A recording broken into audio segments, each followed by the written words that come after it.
Before the screaming, before the fire, before the empire itself turns to look, a woman kneels in the mud, wrists bound, back exposed to a grey British sky. Rain falls in thin needles. Somewhere behind her, in a hole built for a king who is already dead, two young girls are dragged into a room they will never speak of again. The soldiers do not hurry. They have done this before, in other provinces, to other daughters, and they will do it again. This is not chaos. This is policy. The woman's name is Boudica, queen of the Iceni, widow of a client king who trusted Rome to keep its word. She does not scream. Not yet. She counts the strokes instead, because counting is the only thing left that is still hers. Somewhere past the 20th, something in her breaks, but not in the way her tormentors expect. It does not break downward into submission. It breaks outward into something colder and far more dangerous. Within a year, to Roman cities will be ash. A third will follow. 70,000 people, soldiers, settlers, merchants, children, will die in the fires she lights. And an empire that had never once retreated from a British queen will very nearly lose the island altogether. This is not a story about a rebellion. This is a story about what happens when a woman is offered a choice between her throne and her fury, and chooses the fire. To understand what happened on that rain-soaked morning, you have to understand the island it happened on, a place the Romans had conquered, but never quite believed they owned. Britain, in the 1st century after Christ, was a patchwork of tribal kingdoms stitched together by rivers, forests, and old blood feuds. The Iceni ruled the flat lands of what is now Norfolk and Suffolk, marsh country, grey-skied, cut by slow rivers that flooded with the seasons and left the soil black and rich. It was not a wealthy land by Roman standards, but it was theirs, and it had been theirs for longer than memory. Rome had arrived in 43 AD. Under the Emperor Claudius, with legions, elephants, and a hunger for glory that had nothing to do with Britain and everything to do with Rome itself. Claudius needed a triumph. Britain, misty, half mythical, believed by some Romans to be the edge of the known world, would provide one. The conquest was fast. The subjugation was not. Some tribes fought. Some tribes bent the knee immediately, calculating correctly. For a time, that survival lay in cooperation. The Iceni chose the second path. Under their king, Prosotigus, they became what Rome called a client kingdom, nominally free, practically owned, permitted to keep their own king so long as that king remembered whose permission he ruled by. It was an arrangement built on a lie both sides pretended to believe. Picture it. Round houses of timber and thatch, smoke curling from open roofs into a sky the color of wet slate. Warriors with hair limed into spikes, talks of twisted gold at their throats. Blue woad staining their skin in patterns older than the tribe's oldest grandmother. And moving among them, increasingly, Roman surveyors, Roman tax collectors, Roman money lenders, offering loans to chieftains who did not yet understand what Roman debt truly meant. That it was not measured only in coin, but in obedience.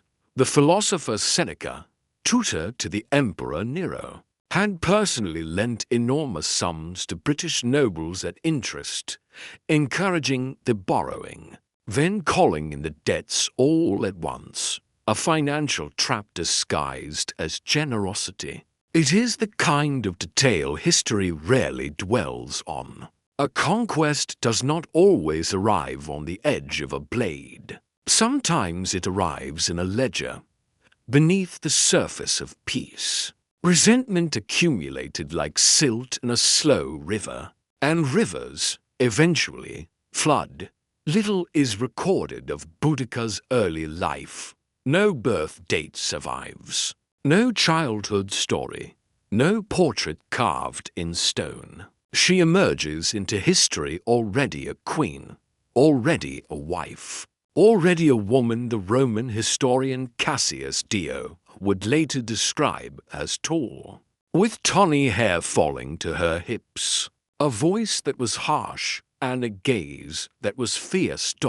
It is worth pausing on that description, because it was written by the very people who would come to fear her. Rome did not waste ink describing women it considered harmless. She married Prasutagus sometime in the 40s AD, and together they ruled the Iceni through the uneasy peace of client kingship, a peace that required Prasutagus to walk a line few men could walk without falling. He had to appear loyal enough to Rome to keep his throne, and strong enough to his own people to keep their respect. For years, he managed it, but loyalty to Rome was never a fixed point. It was a debt that grew larger the longer you paid it. In 60 AD, Prasutagus died. He had spent his final years trying to protect what remained of his kingdom's independence. The only way Roman law allowed, through his will, he left half his kingdom to the Roman Emperor Nero, and half to his two daughters, hoping the gesture of partial submission would satisfy Rome's appetite, and preserve the rest for his family. It was, in hindsight, an act of tragic naivety. Rome did not want half. The moment Prasutagus was in the ground, Roman officials moved into Iceni territory as if the entire kingdom, not merely half of it, now belonged to the empire. Centurions ransacked the household of the dead king. Nobles who had once called themselves the emperor's friends found themselves stripped, humiliated, treated as slaves in the halls their ancestors had built. And then it came time to deal with the widow. Boudica, queen and mother, stood in the ruins of her husband's court and refused to be erased quietly. She would not surrender what her daughters were owed. She would not disappear into the footnotes the way Rome expected client queens to disappear. Rome had a method for women who refused. It was not subtle, and it was not merciful, and it was designed, deliberately, to break not just a woman, but the will of everyone watching her. They flogged her in public. They held her daughters down and raped them, one after the other, in front of witnesses, as a demonstration, not of cruelty for its own sake, though it was that too, but of a colder message. This is what happens to those who imagine they still have rights. It was meant to end something. Instead, it began something no one in the Roman administration of Britain would live long enough to regret slowly. They would regret it very, very quickly. To understand why one woman's suffering could ignite an island, you have to understand the machine grinding beneath every province of the Roman Empire. A machine built not merely to conquer, but to extract. Rome did not administer Britain out of curiosity. It administered Britain the way a mill administers wheat. At the head of the province sat the governor, Gaius Suetonius Paulinus, a hardened general fresh from campaigns in North Africa, a man who understood war in the language of the desert, and had little patience for the diplomatic subtleties client kingdoms required. While Boudica's world was collapsing in the east, Paulinus was 300 miles away, leading legions against the Druid stronghold of Anglesey, the spiritual heart of British resistance, a place the Romans believed harbored the last organized defiance on the island. Beneath the governor operated a separate authority, the procurator, responsible for finance, taxation, and the extraction of wealth back to Rome. In 60 AD, that office was held by a man named Catastrophic, and it was very likely his officials, acting under his authority, who carried out the violation of Boudica's household. The governor commanded the sword, the procurator commanded the coin, and between them, the province of Britain was squeezed from both directions at once. Taxes fell on tribes already weakened by decades of tribute. Roman veterans, granted land as reward for service, settled onto territory taken, often violently, from British families, treating the local population with the casual contempt of men who believed the island existed for their benefit. At Camulodunum, modern Colchester, a vast temple to the deified Emperor Claudius had been constructed, its costs extracted through forced local contributions. To the Britons who paid for it, the temple was not a monument. It was a wound made permanent in stone, a daily reminder of exactly who now owned their land. Their labor, their gods, slavery, too, was part of the machinery, not merely as punishment, but as commerce. British captives were shipped across the empire, sold in markets from Gaul to Italy. Families separated with the same indifference used to divide livestock. This was the system Boudica's flogging exposed to the light, not a single act of cruelty, but the ordinary function of empire, operating exactly as designed. The horror was never that Rome had broken its own rules. The horror was that Rome had followed them perfectly, and systems like that, however powerful, share a single fatal weakness. They assume the people beneath them will keep absorbing pain forever. They do not. Word of what had happened to the Iceni queen spread through the tribes of eastern Britain, like fire finding dry thatch. The Trinovantes, neighbors of the Iceni, themselves humiliated by the temple at Camulodunum, themselves stripped of land by Roman veterans, sent word that they, too, were ready. Then everything changed. What happened next was not a riot.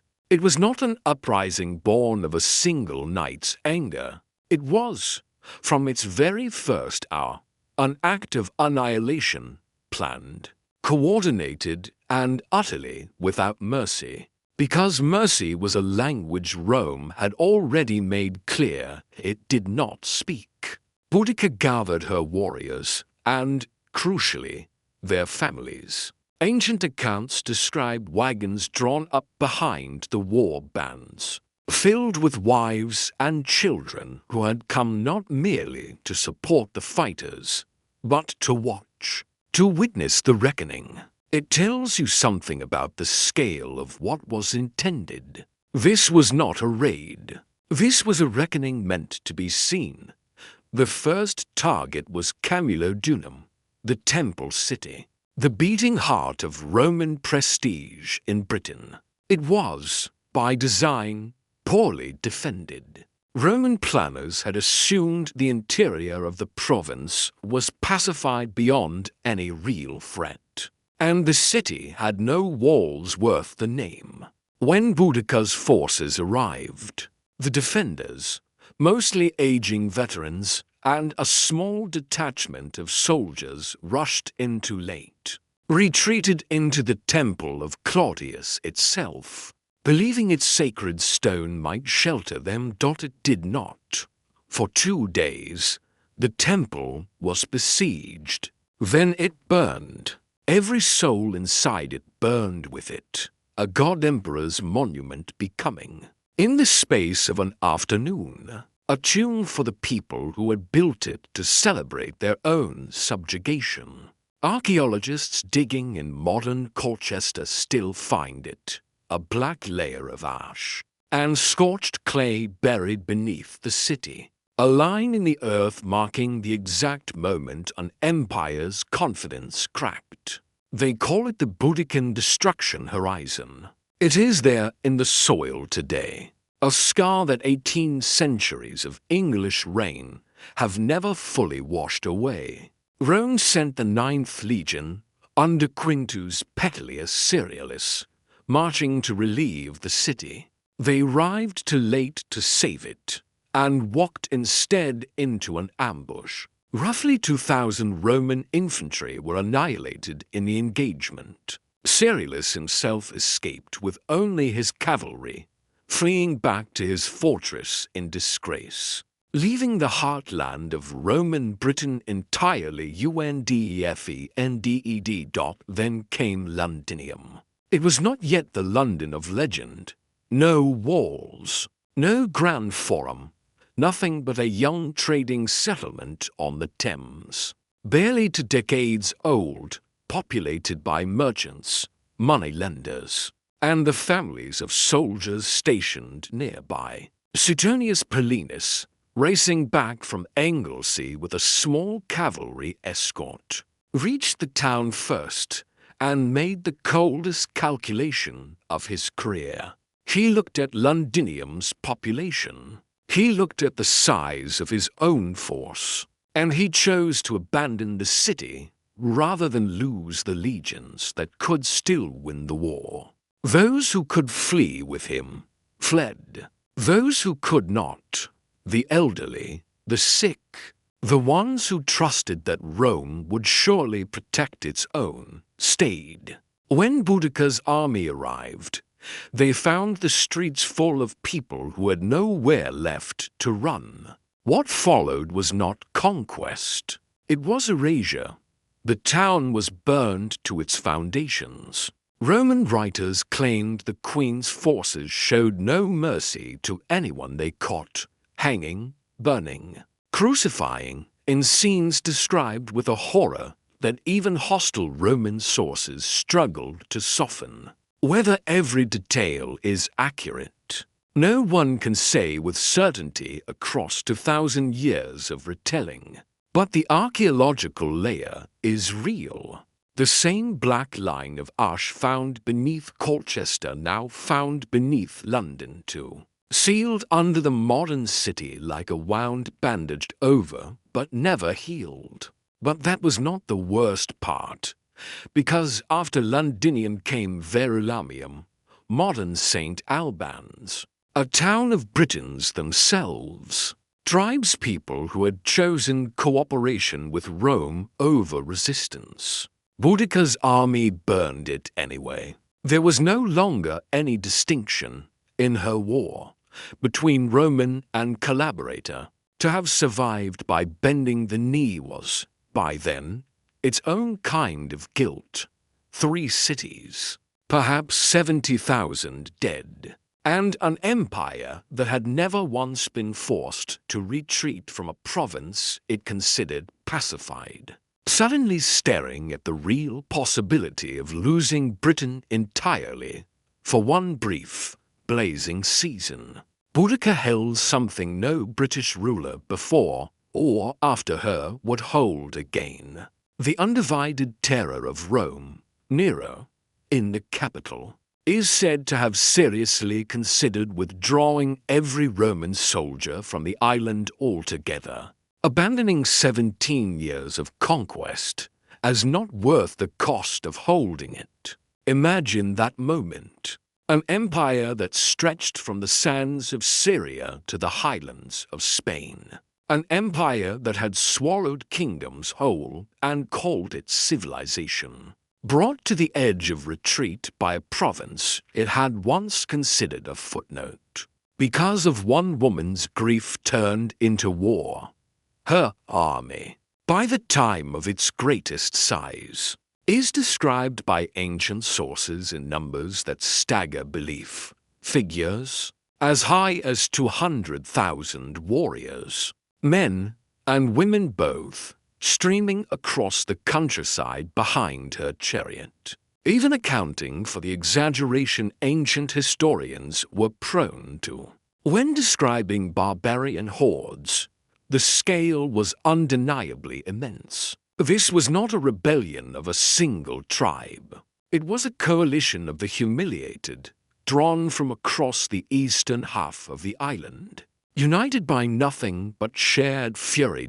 Picture her at the height of it, a woman past the softness of youth, riding in an open chariot before her assembled warriors, her daughters beside her, the same daughters who had been violated in front of witnesses, now paraded as living proof of what Rome had done and what Rome would pay for it.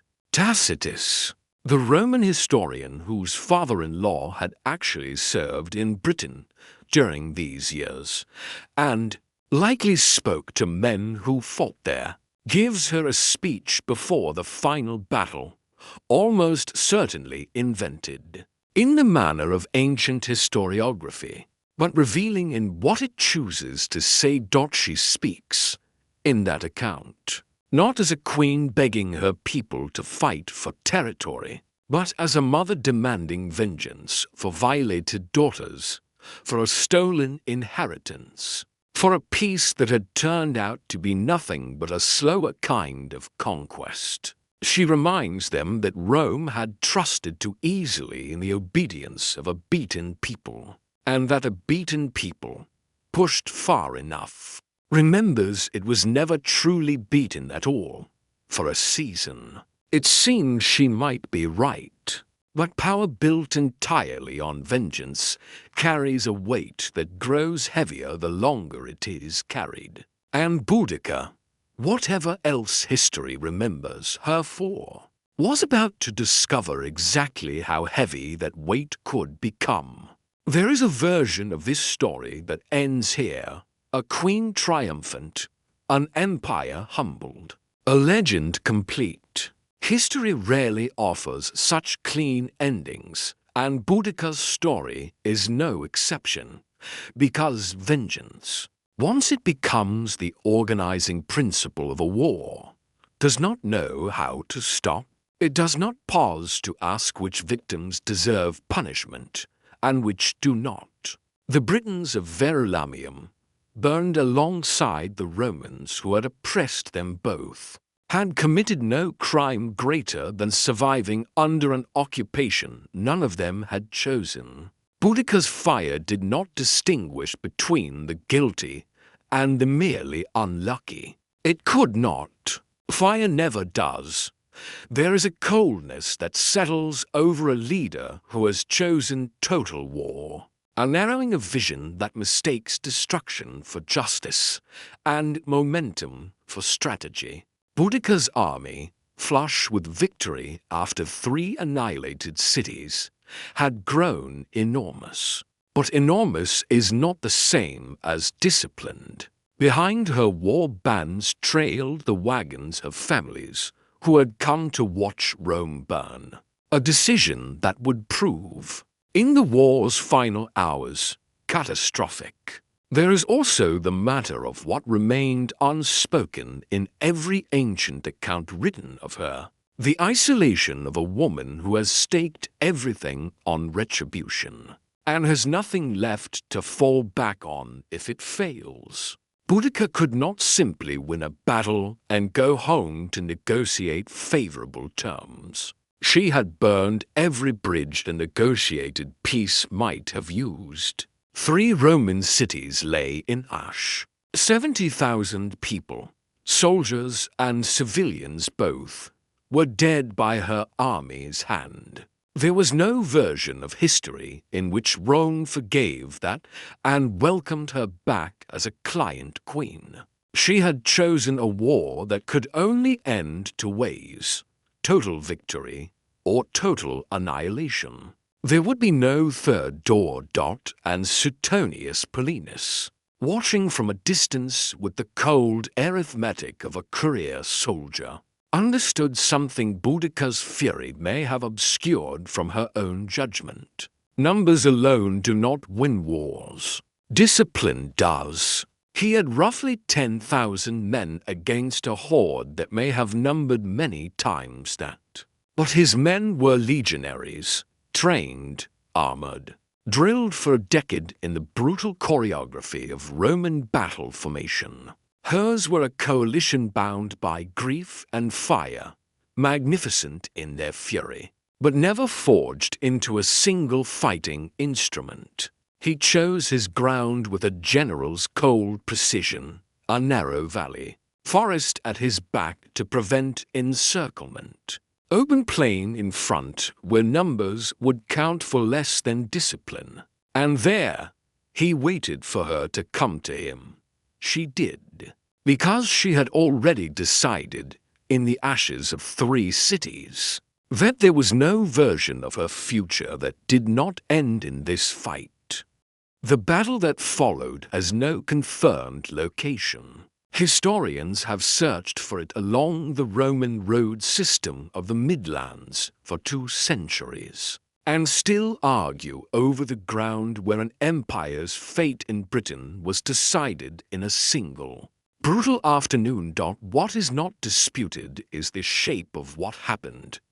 Boudica's warriors, vast in number, funneled into the narrow approach Paulinus had chosen. The very numbers that had terrified 3 cities now became a liability, packed too tightly to maneuver, too dense to retreat if the line broke. Behind them sat the wagons of watching families, blocking the only path of escape, turned by their own presence into a wall no army could cross. Once the fighting began to fail, the legionaries advanced in silence, javelins loosed in disciplined volleys before the 2 forces ever met blade to blade. A tactic built over centuries of Roman warfare, designed to break momentum before momentum could break a line. Then came the wedge formation, grinding forward like something mechanical rather than human, cutting into the packed mass of Boudica's warriors with the terrible efficiency of men who had trained for exactly this moment their entire adult lives. What had been, an hour before, the largest army Britain had ever assembled against Rome, became a slaughter with nowhere to run. The wagons that had once carried families to witness a triumph now trapped those same families in the killing ground of a defeat.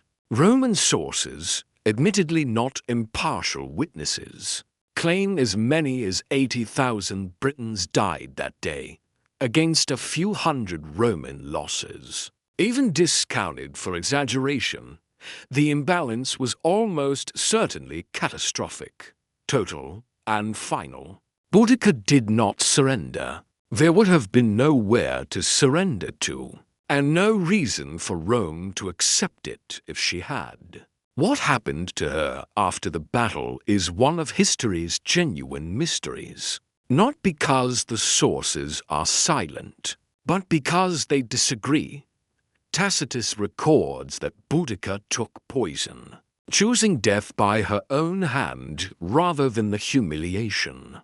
Rome would certainly have arranged for her a public execution, a triumphal procession through the streets of Rome itself. The same fate that had befallen other defeated enemies of the empire, paraded in chains before crowds who had never seen a British queen, and wanted only to watch one broken.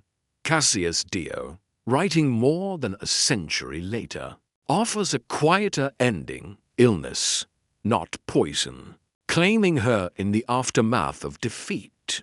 The fire that had consumed 3 cities finally consuming the woman who lit it, not through violence, but through the simple exhaustion of a body. that had given everything it had left to give.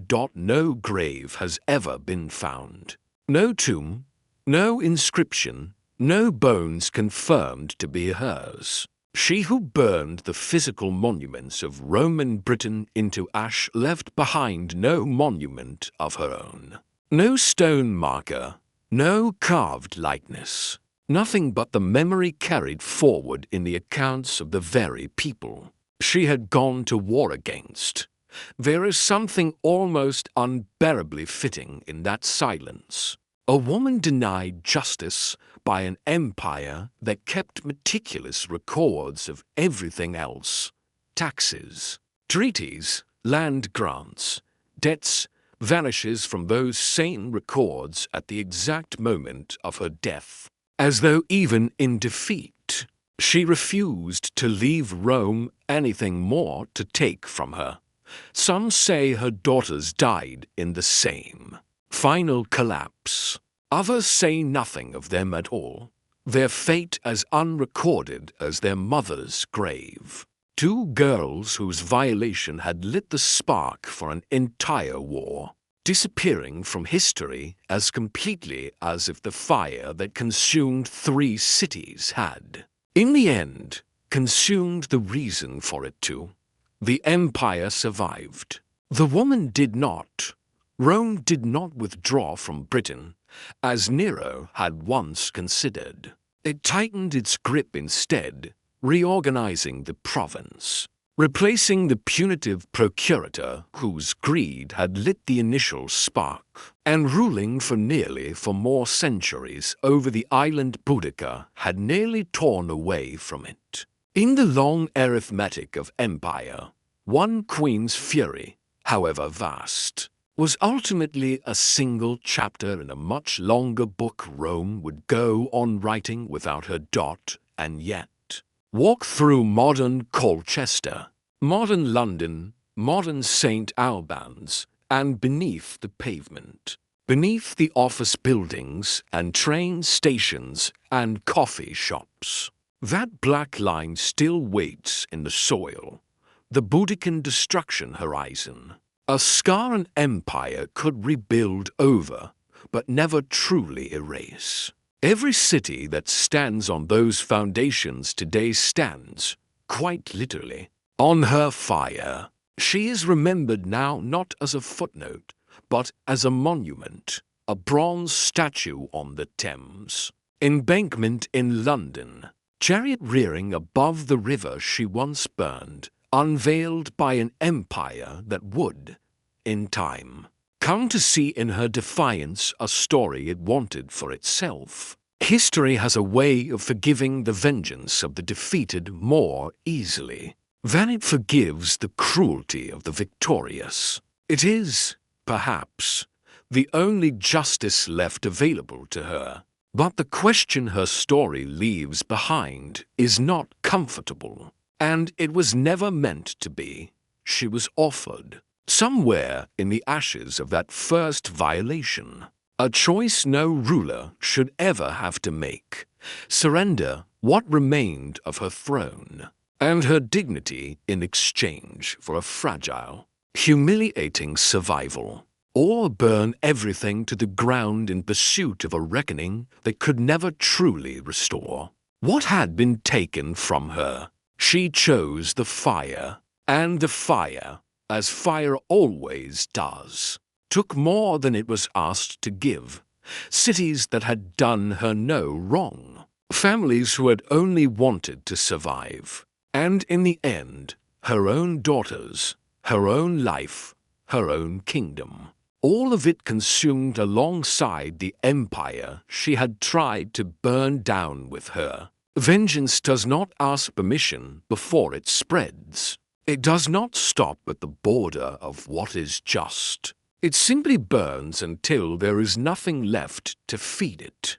And by then, it is rarely the ones who deserved to burn who are left standing in the ash, somewhere in the flat, wet fields of what was once Iceni territory. The rain still falls the way it fell on the morning they bound her wrists and made her count the strokes. The land remembers nothing. The soil remembers everything. And somewhere beneath the streets of 3 modern cities, a line of us still waits, silent, patient, and utterly unwilling to be forgotten.